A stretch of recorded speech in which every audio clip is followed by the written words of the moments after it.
que nós vivemos atualmente aqui no Brasil, né? Não só no Brasil e no mundo, mas falando aqui do nosso território, a gente percebe que as pessoas começaram a postar muito acerca da morte do Papa, né? Padre que morreu há alguns dias. O quanto a morte do Papa associada a coisas que acontecem em Israel, a guerra em Israel, que é um cronômetro para o arrebatamento, o quanto isso dá para mensurar onde que isso nos posiciona acerca da volta de Cristo? Olha, é, todo Papa que morre acontece isso. Todo Papa que morre acontece isso. Pega a internet, vai lá em 2007 ou 2008, quando o Papa Josef Ratzinger renuncia, vê o que acontece, que todo mundo tá falando agora sim, agora é o último Papa, agora não sei o que lá. Sim.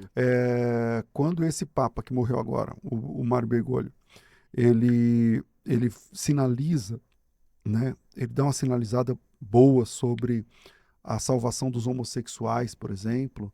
É, aí todo mundo tá vendo? Esse Papa é o anticristo. Ele morreu. Morreu, Morreu. sim. O outro Papa antes, ele também era o anticristo. O Papa João Paulo II também era o anticristo. Paulo VI também era o anticristo. Então, há muita especulação, muita gente se adiantando falando sobre isso. Hoje, nós estamos aqui, esse podcast está sendo gravado no ano de 2025. Volta daqui 5 anos, daqui 10 anos, você vai ver que vai estar um Papa lá e tal, e que não tem nada a ver ainda com essa ideia de que agora é a besta, é o falso profeta e tal.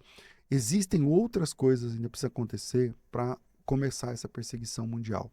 Mas eu entendo que o bispo de Roma geralmente é um anticristo. Então, você tem anticristos, conforme João diz assim, há muitos anticristos. Sim. Porque o prefixo grego anti, grego não é minha área não, eu não manjo muito de grego, mas o prefixo anti do grego, que a gente fala anti, né, significa aquele que é contra ou aquele Uhum. que toma o lugar de.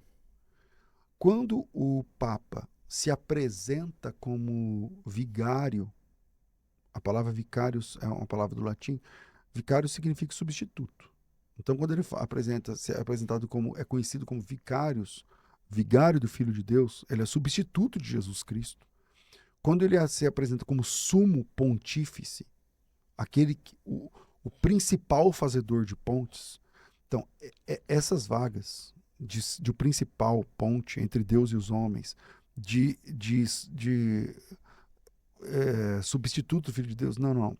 Essa vaga é de Jesus. Né? Jesus não abriu essa vaga para que os sucessores do bispado de Roma assumissem. Então, nesse quesito, todo bispo de Roma é um anticristo, porque ele Uhum. tenta tomar o lugar de Cristo, se apresentando como sendo a igreja, a única igreja. Isso é desconhecer a história, cara. A igreja de Roma não é a primeira igreja, não é a segunda igreja, não é a terceira igreja, não é a quarta igreja. A igreja de Roma, ela faz parte da história do cristianismo, obviamente. O cristianismo chega em Roma no primeiro século, Paulo vai para Roma, morre em Roma, Pedro. Uhum. Mas dizer que essa igreja é a principal é desconhecer a história da igreja. Então, há uma falta de conhecimento e um monte de cristão meio agoreiro, assim, que quando morre um papa, Sim. começa outro papa, sempre todo mundo vai falar que agora é o anticristo. Só que assim, o principal inimigo do falso profeta é o tempo. Porque o falso profeta marca uma coisa e não funciona. Então, já disseram, Hum. esses mesmos pregadores já disseram que o Papa João Paulo II é o anticristo histórico. Num sentido lato, todo Papa vira um anticristo porque Sim. ele tenta tomar o lugar dele. Mas ele é o anticristo histórico, o anticristo lá, o personagem lá, a besta falsa. Não. Então, essas pessoas têm de engolir essas palavras depois. Livros. Gente, eu tô falando do nosso quintal, tá? Não tô falando de seitas. Embora algumas seitas também falam, mas o cristianismo verdadeiro, aqui no Brasil, por exemplo, um monte de gente aí falando que agora esse Papa é o último. Só que é o seguinte: assiste esse podcast daqui 10 anos. E aí o pessoal vai estar inventando uma outra história para tampar esse buraco. Por quê? Porque o maior inimigo do falso profeta é o tempo, cara. Você marca o negócio, aí não acontece. Aí não acontece, a casa cai. Então, esse Papa que morreu já foi o anticristo. O Papa antes dele já foi o anticristo. O Papa antes dele já foi o anticristo. Geralmente, do concílio não, do Tratado de Latrão, que é em 11 de Nossa, peraí, 11 de fevereiro de 1929, que é quando o Vaticano se torna um Estado.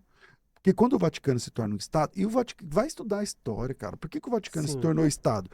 Por conta de uma questão política em Roma, na Itália. Então, tá, eles têm um status de Estado agora.